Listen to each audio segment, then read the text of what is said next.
ये BCom 2016 regular का question number 1 है। Ledger of Mohammad Daniyal show the following balances on June 30, 2016। ये हमारे पास टाइटल ऑफ अकाउंट गिवन है जी, ये इनकी एडजस्टमेंट गिवन है और रिक्वायर्ड में प्रिपेयर अ 10 कॉलम वर्कशीट।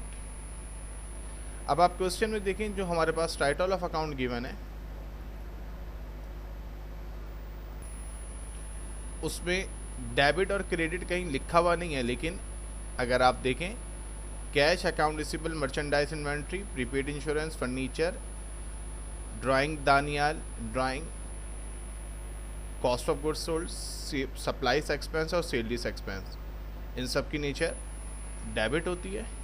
और allowance for bad dates, accumulated depreciation, unearned rent, Daniyal capital और सेल्स रेवेन्यू, इन सब की नेचर क्रेडिट है। तो हम इसको डेबिट और क्रेडिट कॉलम के साथ मेंशन कर देंगे। ये चेक कर लें, हमने इसको डेबिट और क्रेडिट कॉलम के साथ मेंशन कर दिया। अब हम जब फर्स्ट एडजस्टमेंट पे आएंगे तो वहाँ मेंशन है bad debts are estimated 2% of sale. तो 2% ऑफ सेल फाइंड आउट करेंगे। सेल का अमाउंट 460,000 गिवन था, यानी कि 9,200 हमारे पास अमाउंट आ गया। आप चेक कर लें, क्वेश्चन में सेल्स रेवेन्यू 460,000 गिवन है, हमारे पास अमाउंट आ गया 2% 460,000 का 9,200। अब आपके पास ट्रायल बैलेंस में, एडजस्टमेंट में, ट्रायल बैलेंस में allowance for bad dates given है 2,000 और एडजस्टमेंट में बैड डेट्स एक्सपेंस। याद रखिएगा, जब आप सेल्स के ज़रिए बैड डेट्स कैलकुलेट करते हैं तो आपके पास बैड डेट्स एक्सपेंस आता है। आपके पास बैड डेट्स एक्सपेंस आ गया 9,200। तो फार्मूला होता है allowance final minus allowance initial is equal to expense. Initial का मतलब ट्रायल बैलेंस का अमाउंट यानी कि 2,000, एक्सपेंस 9,200, लेफ्ट साइड पे 2,000 माइनस था, राइट साइड पे आके प्लस हो जाएगा, तो final allowance for bad dates 11,200 आ जाएगा। लेकिन आपको पता है कि हम अलाउंस फॉर बैड डेट्स को हमेशा टी अकाउंट के ज़रिए करते हैं। तो जो बैलेंस आपके पास गिवन है इनिशियल, वो क्रेडिट में गिवन था, आपने मेंशन कर दिया। बैड डेट्स एक्सपेंस 9,200 आया, तो आपको पता है कि जब हम इसकी एंट्री बनाते हैं तो bad debts expense debit, allowance और बैड डेट्स क्रेडिट, तो 9,200 क्रेडिट में आ जाएगा बैड डेट्स एक्सपेंस की वजह से। और एंडिंग बैलेंस आपके पास कितना आ जाएगा 11,200। 2,000 प्लस 9,200 आपके पास 11,200 आ गया टोटल। यही आपका एंडिंग बैलेंस है अलाउंस और बैड डेट्स का। अगर हम इसकी एंट्री बनाना चाहें तो आपको पता है bad debts expense debit, allowance और बैड डेट्स क्रेडिट, ये फिक्स एंट्री होती है। तो अब आप दोबारा देख लें, जो ओपनिंग बैलेंस था वो आपके पास क्रेडिट में था, एंट्री में आप चेक कर लें allowance for bad debts credit में, allowance for bad debts credit में। तो आपने टी अकाउंट में अलाउंस फॉर बैड डेट्स में 9,200 क्रेडिट में लिख दिया। किस वजह से क्रेडिट हुआ ये? बैड डेट्स एक्सपेंस की वजह से। तो एंडिंग बैलेंस 11,200 आ गया। एडजस्टमेंट नंबर 2 में आपके पास insurance was paid for 6 month on January 1, 2016। अब याद रखिएगा, आपने जो इंश्योरेंस पे की है वो जैन 1 को पे की है, और आप जो वर्कशीट बना रहे हैं वो जून 30 तक की बना रहे हैं, यानी कि जैन 1 से जून 30 तक 6 मंथ हो गए। ठीक है जी। अब क्योंकि आपने इंश्योरेंस 6 मंथ के लिए पे की थी और जैन से जून तक 6 मंथ कंप्लीट हो गया, तो इसका मतलब है जितने भी प्रीपेड था वो सारा का सारा एक्सपेंस हो गया, यानी कि एक्सपायर हो गया। अगर आपने 6 मंथ के लिए इंश्योरेंस पे की थी और 6 मंथ कंप्लीट हो जाएंगे तो वो इंश्योरेंस एक्सपायर हो जाएगी, यानी कि जो आपके पास ट्रायल बैलेंस में प्रीपेड इंश्योरेंस था 30,000, वही आपका इंश्योरेंस एक्सपेंस हो जाएगा। दोबारा समझ लीजिए इस बात को कि आपने इंश्योरेंस 6 मंथ के लिए पे की थी जैन 1, 2016 को, तो वर्कशीट आप बना रहे हैं जून 30 तक की, तो जैन 1 से जून 30 तक 6 मंथ होंगे कंप्लीट। और जो आपने ट्रायल बैलेंस में प्रीपेड इंश्योरेंस का अमाउंट 30,000 देखा था वो 6 मंथ का था। जब 6 मंथ कंप्लीट हो जाएंगे तो ये इंश्योरेंस एक्सपायर हो जाएगी, यानी कि यही 30,000 आपका एक्सपेंस बन जाएगा। Formula prepaid initial minus prepaid final is equal to expense. तो अब आप चेक कर लें, आपने फार्मूले के ज़रिए भी चेक किया तो प्रीपेड फाइनल आपके पास 0 आ गया, यानी कि जो आपने प्रीपेड इंश्योरेंस 6 मंथ के लिए पे किया था जनवरी 1 को, वो आफ्टर 6 मंथ जून 30 पे सारा का सारा अमाउंट एक्सपेंस में कन्वर्ट हो गया और प्रीपेड 0 हो गई। जब हम इसकी एंट्री बनाएंगे तो अब आप ये देखें, ट्रायल बैलेंस में प्रीपेड इंश्योरेंस दिया हुआ था, 6 मंथ बाद ये सारा का सारा प्रीपेड इंश्योरेंस में कन्वर्ट हो गया, यानी कि इंश्योरेंस रिकॉर्ड करेंगे एक्सपेंस, इंश्योरेंस एक्सपेंस को जब आप रिकॉर्ड करेंगे तो वो डेबिट में आ जाएगा और क्रेडिट में प्रीपेड इंश्योरेंस आ जाएगा, क्योंकि प्रीपेड इंश्योरेंस कम हो गई। इसको फार्मूले से भी समझ लीजिए जी। Initial means trial balance, final means adjustment. तो आपके पास ट्रायल बैलेंस में प्रीपेड इंश्योरेंस का टाइटल गिवन था, तो एंट्री डिसाइड करेगा नया टाइटल यानी कि इंश्योरेंस एक्सपेंस। तो जब आप इंश्योरेंस एक्सपेंस को रिकॉर्ड करेंगे तो इंश्योरेंस एक्सपेंस आपको पता है डेबिट होता है 30,000 से, और 30,000 ही क्रेडिट में आ जाएगा। जब इंश्योरेंस एक्सपेंस डेबिट आ गया तो क्रेडिट में कौन सा टाइटल आएगा, जो कि ट्रायल बैलेंस में गिवन है, प्रीपेड इंश्योरेंस। एडजस्टमेंट नंबर 3 में आपके पास मेंशन है depreciation on furniture 20% return down value. Return down value का मतलब है कि डिक्लाइनिंग मेथड के जरिए करना है। अच्छा, रिटर्न डाउन वैल्यू का सिंपल फार्मूला होता है cost minus allowance for depreciation. अब फर्नीचर की वैल्यू ट्रायल बैलेंस में 120,000 गिवन है और अलाउंस या एक्यूमुलेटेड डेप्रिसिएशन 30,000 गिवन है, यानी कि रिटर्न डाउन वैल्यू 90,000 हो गई। आप चेक कर लें, फर्नीचर की वैल्यू 120,000 गिवन है और एक्यूमुलेटेड डेप्रिसिएशन फर्नीचर का 30,000 गिवन। दोनों वैल्यू को आप चेक कर लें, एक्यूमुलेटेड डेप्रिसिएशन और फर्नीचर। तो 120 से 30,000 माइनस करेंगे तो रिटर्न डाउन वैल्यू 90,000 आ गई। 20% फाइन आउट करना है डेप्रिसिएशन रिटर्न डाउन वैल्यू का, तो आपने रिटर्न डाउन वैल्यू का 20% लिया, 90,000 का 20% 18,000 आ गया। ट्रायल बैलेंस में एक्यूमुलेटेड डेप्रिसिएशन 30,000 गिवन था, डेप्रिसिएशन एक्सपेंस आपके पास 18,000 आ गया। फार्मूले के जरिए कैलकुलेट करेंगे, allowance final means minus allowance initial is equal to expense. Initial means trial balance वाला अमाउंट 30,000, एक्सपेंस 80,000, लेफ्ट साइड पे 30,000 माइनस था, राइट साइड पे आके प्लस हो जाएगा, तो फाइनल अलाउंस 48,000 आ जाएगा। और इसकी एंट्री आपको पता है फिक्स होती है, depreciation expense debit, allowance for depreciation credit 18,000। जो आपने डेप्रिसिएशन एक्सपेंस कैलकुलेट किया था उससे आपने एंट्री बना ली। एडजस्टमेंट नंबर 4 में सेल लीज एक्सपेंस आपके पास 45,000 है और ट्रायल बैलेंस में सेल लीज एक्सपेंस 40,000 है। आपको पता है कि जब ट्रायल बैलेंस से एक्सपेंस का अमाउंट इंक्रीज हो जाता है एडजस्टमेंट में तो आपके पास पेबल जनरेट होता है। फार्मूला अप्लाई करेंगे, expense final minus expense initial is equal to payable. Adjustment में एक्सपेंस 45,000 है, ट्रायल बैलेंस में 40,000 है। एक्सपेंस फाइनल मीन्स एडजस्टमेंट का amount 45,000, expense initial means trial balance का अमाउंट यानी कि 40,000। 45 में से 40 माइनस करेंगे तो पेबल का अमाउंट 5,000 आ जाएगा। इसका मतलब है जब आपको एक्सपेंस को इंक्रीज़ करना है तो एक्सपेंस डेबिट हो जाएगा और पेबल आपको पता है जब रिकॉर्ड करेंगे तो उसके नीचे क्रेडिट है तो 5,000 क्रेडिट हो जाएगा। Salaries expense debit, salaries payable credit. अब इसी एंट्री को फार्मूले से समझिए। आपको पता है कि हम जब एंट्री बनाते हैं तो हम ये देखते हैं नया टाइटल कौन सा जनरेट हुआ। ट्रायल बैलेंस में सेल लीज एक्सपेंस है और एडजस्टमेंट में भी सेल लीज एक्सपेंस है, तो जो नया टाइटल जनरेट हुआ वो पेबल जनरेट हुआ। तो आपको एंट्री में सबसे पहले पेबल को रिकॉर्ड करना है। पेबल की नेचर क्रेडिट होती है तो आपने सेल लीज पेबल रिकॉर्ड कर दिया क्रेडिट में 5,000। एंट्री का अमाउंट नए टाइटल का ही आएगा यानी कि 5,000। अगर आपने क्रेडिट में सेल लीज पेबल रिकॉर्ड कर दिया तो डेबिट में कौन सा टाइटल आएगा, जो कि ट्रायल बैलेंस में गिवन है यानी कि salaries expense. Adjustment number 5 में आपके पास सप्लाईज ऑन हैंड 2,000 है, यानी कि आपको सप्लाईज दे दी 2,000। अब आप गौर से देखें, ट्रायल बैलेंस में सप्लाईज एक्सपेंस है 5,000 और एडजस्टमेंट में आपके पास सप्लाईज है 2,000, ठीक है। फार्मूला अप्लाई होगा, supplies expense initial minus supplies expense final is equal to supplies initial means trial balance का अमाउंट 5000, सप्लाईज 2000, तब 2000 लेफ्ट साइड से राइट साइड पर आके माइनस हो जाएगा और supplies expense final left side से माइनस था, राइट साइड पे जाके प्लस हो जाएगा।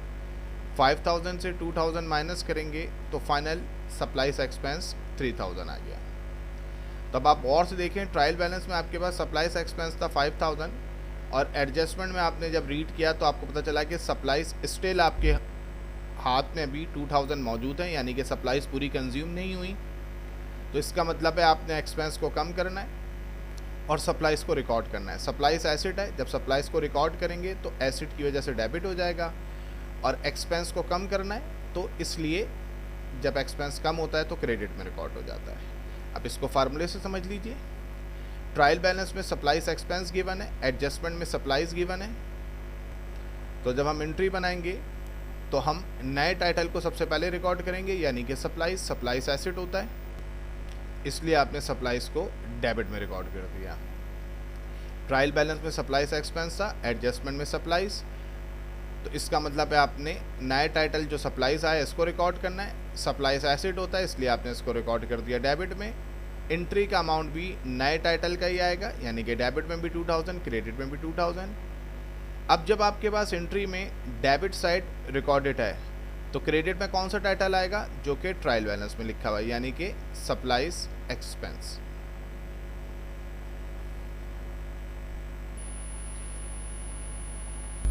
Adjustment number 6 unearned rent 10,000। Trial balance में भी अनअर्न्ड गिवन है और एडजस्टमेंट में भी अनअर्न्ड गिवन है। तो फार्मूला यूज होगा unearned initial minus unearned final is equal to income. Initial means trial balance का अमाउंट 28,000, फाइनल मीन्स एडजस्टमेंट का अमाउंट यानी कि 10,000। 28 से 10,000 माइनस करेंगे तो इनकम 18,000 आ गई। जब एंट्री रिकॉर्ड करेंगे तो आप ये देखेंगे कि ट्रायल बैलेंस में भी अनअर्न्ड है, एडजस्टमेंट में भी अनअर्न्ड है। तो जो नया टाइटल आया इनकम आया, तो सबसे पहले आप इनकम को रिकॉर्ड करेंगे। आपको पता है कि जी इनकम की नेचर क्रेडिट होती है, रेवेन्यू को क्रेडिट में रिकॉर्ड करते हैं। रेंट इनकम क्रेडिट में आ गया 18,000, इनकम का अमाउंट 18,000 है। तो सबसे पहले आपने एंट्री में जो नया टाइटल आया उसको रिकॉर्ड किया, रेंट इनकम 18,000, डेबिट में भी 18,000 आएगा। अब डेबिट में कौन सा टाइटल आएगा, जो ट्रायल बैलेंस में गिवन है, यानी कि अनअर्न्ड रेंट। इसको ऐसे भी समझ लीजिए कि अगर आपके पास पहले अनअर्न्ड रेंट 28,000 था, बाद में अनअर्न्ड रेंट 10,000 हो गया, तो आपने अनअर्न्ड रेंट को कम करना है। Unearned rent advance income liability होता है, जब इसको कम करेंगे तो जब लायबिलिटीज़ को कम करते हैं तो हम डेबिट में लिखते हैं और जब इनकम को रिकॉर्ड करते हैं तो हम क्रेडिट में लिखते हैं। ये आपके पास वर्कशीट बनी हुई है जी। सबसे पहले एडजस्टमेंट नंबर 1 को रीड करेंगे। एडजस्टमेंट नंबर 1 में देख लें, बैड डेट्स एक्सपेंस 9,200 और एंडिंग बैलेंस 11,200 है।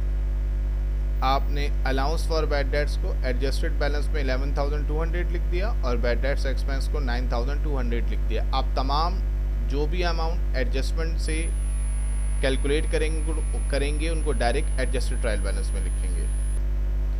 एडजस्टमेंट नंबर 2 में आप देख लें कि आपके पास प्रीपेड फाइनल का अमाउंट 0 हो गया और इंश्योरेंस एक्सपेंस का अमाउंट 30,000 हो गया, यानी कि प्रीपेड इंश्योरेंस 0 और इंश्योरेंस एक्सपेंस 30,000।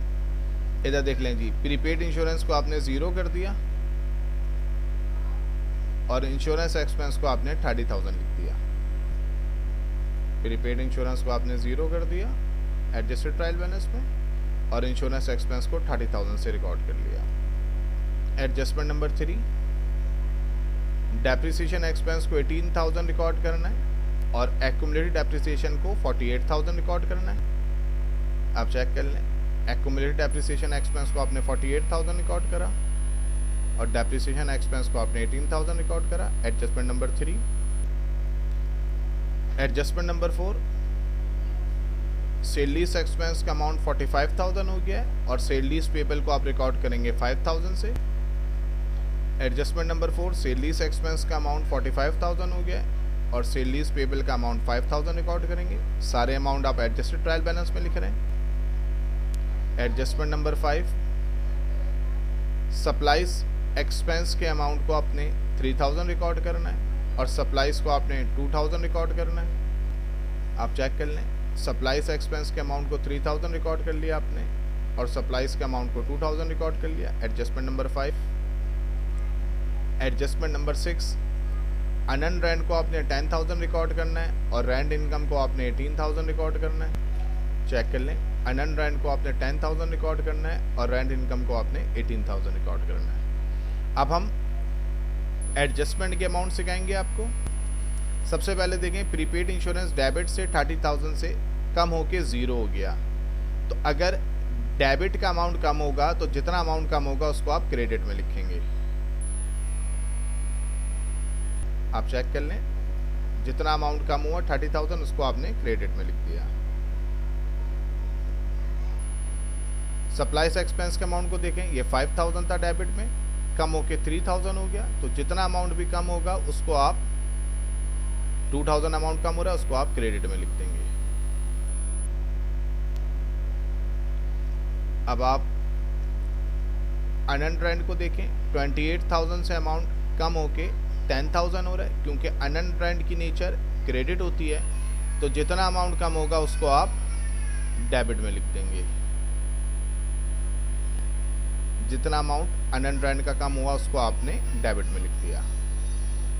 यानी कि जब डेबिट का अमाउंट कम होगा तो आप एडजस्टमेंट में क्रेडिट में उतना अमाउंट लिखेंगे और अगर क्रेडिट का अमाउंट कम हो रहा होगा तो आप डेबिट में लिख देंगे डिफरेंस अमाउंट को। अब आप सेल लीज एक्सपेंस के अमाउंट को देखें, ये 40,000 से बढ़कर 45,000 हो गया। तो जितना भी अमाउंट बढ़ रहा है उसको आप डेबिट में लिखेंगे। Accumulated bad debts expense, let suppose अगर इनिशियल नहीं है तो, अगर बैड डेट्स का अमाउंट इनिशियल नहीं है तो आप इसको 0 एज्यूम कर लें। अब आप देखें, 0 से अगर अमाउंट 9,200 बढ़ रहा है तो जितना अमाउंट इंक्रीज़ हो रहा है उसको आप डेबिट में लिखेंगे, क्योंकि एक्सपेंस के नीचे डेबिट है। इंश्योरेंस एक्सपेंस का अमाउंट अगर इनिशियल नहीं है, यानी कि लेट सपोज 0 है, तो ये अमाउंट भी देखें, क्योंकि डेबिट का अमाउंट इंक्रीज़ कर रहा है तो जितना अमाउंट इंक्रीज़ कर रहा है उसे आप डेबिट में ही लिखेंगे। डेप्रिसिएशन का अमाउंट नहीं है, लेट सपोज 0 एज्यूम कर लें, तो जितना अमाउंट इंक्रीज़ हो रहा है उसको आप डेबिट में ही लिखेंगे। सप्लाईज का अमाउंट इनिशियल नहीं है, एज्यूम कर लें 0, तो जितना अमाउंट इंक्रीज़ कर रहा है उतना अमाउंट आप डेबिट में ही लिखेंगे। अब आप सेल लीज पेबल देखें, जैसे अमाउंट सेल लीज पेबल का इनिशियल नहीं है, आप इसको 0 एज्यूम कर लें, क्योंकि सेल लीज पेबल लायबिलिटी होता है, नेचर क्रेडिट होती है। तो जितना अमाउंट क्रेडिट में इंक्रीज़ हो रहा है उतना अमाउंट आप क्रेडिट में लिख देंगे। रेंट इनकम इनिशियल नहीं है, लेट सपोज 0, इनकम की नेचर क्रेडिट होती है, तो जितना अमाउंट इंक्रीज़ हो रहा है उतना अमाउंट आप क्रेडिट में लिख देंगे। आई होप कि आपको एडजस्टमेंट के अमाउंट को रीड करना आ गया होगा। अब आपको पता है, सवाल में देखें cost of goods sold given है और हमारे पास एक ही इन्वेंट्री गिवन है जो कि एंडिंग इन्वेंट्री है। तो याद रखिएगा, जब कॉस्ट ऑफ गुड्स सोल्ड आपके पास गिवन होती है तो आप एंडिंग इन्वेंट्री को सिर्फ और सिर्फ बैलेंस शीट में लिखेंगे। इस बात को समझ लीजिए, जब आपके पास एंडिंग इन्वेंट्री मौजूद हो और कॉस्ट ऑफ गुड्स सोल्ड मौजूद हो तो कॉस्ट ऑफ गुड्स सोल्ड को आप रिकॉर्ड करते हैं इनकम स्टेटमेंट में और मर्चेंडाइज इन्वेंट्री को सिर्फ और सिर्फ रिकॉर्ड करेंगे बैलेंस शीट में, क्योंकि उसको आप इनकम स्टेटमेंट में रिकॉर्ड नहीं करेंगे। अब आप ये देखें, cash, account receivable, merchandise inventory, prepaid insurance, furniture, drawing, ये सारे के सारे टाइटल बैलेंस शीट में मूव होंगे। Cost of goods sold, supplies expense, salaries expense, ये टाइटल आपके पास इनकम स्टेटमेंट में मूव होंगे। Allowance for depreciation, accumulated depreciation, unearned rent, capital, ये अमाउंट आपके पास बैलेंस शीट में मूव होंगे। Sales revenue, bad debts expense, insurance expense, depreciation expense, ये टाइटल अमाउंट आपके पास इनकम स्टेटमेंट में मूव होंगे। सेल लीज पेबल आपके पास बैलेंस शीट में जाएगा। सप्लाईज भी आपके पास बैलेंस शीट में जाएगा और रेंट इनकम आपके पास इनकम स्टेटमेंट में आएगा। इन सब के अमाउंट आप एडजस्टेड ट्रायल बैलेंस वाले लेंगे। आप ये देख लें, जो एडजस्टेड ट्रायल बैलेंस में अमाउंट है वही आपने बैलेंस शीट में लिखे। आप चेक कर लें। जो अमाउंट आपके पास एडजस्टेड ट्रायल बैलेंस में है वही आपने इनकम स्टेटमेंट में लिखे। ये चारों अमाउंट जो आपको एडजस्टेड ट्रायल बैलेंस में नज़र आ रहे हैं, यही टाइटल ऑफ अकाउंट आपको, इसको सही कर लिएगा।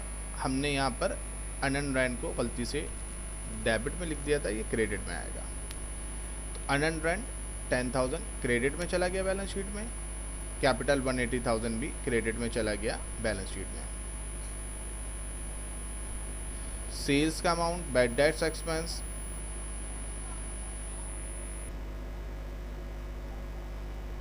इंश्योरेंस एक्सपेंस, डेप्रिसिएशन एक्सपेंस, ये अमाउंट आपको इनकम स्टेटमेंट में मूव होते नज़र आए।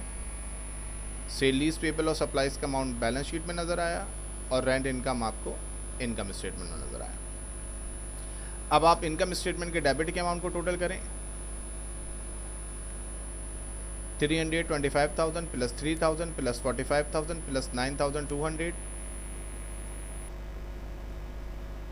प्लस 30,000 प्लस 18,000, तो ये अमाउंट आ गया 430,200। अब इनकम स्टेटमेंट के क्रेडिट को ऐड करें। 430,000 प्लस 18,000 478,000। अब 430,200 और 478,000 में जो हायर अमाउंट है 478,000 उसको एंड में लिख दें। इन दोनों का अमाउंट का डिफरेंस निकालें। 47,800 आया, वो आप किस साइड लिखेंगे? जो लोअर साइड है, यानी कि डेबिट साइड। अब आप बैलेंस शीट के डेबिट साइड टोटल करें। 20,000, 80,000, 50,000, 0, 120,000, 30,000 और 2,000, तो 302,000 आ गया आपके पास। अब आप बैलेंस शीट के क्रेडिट साइड को टोटल करेंगे।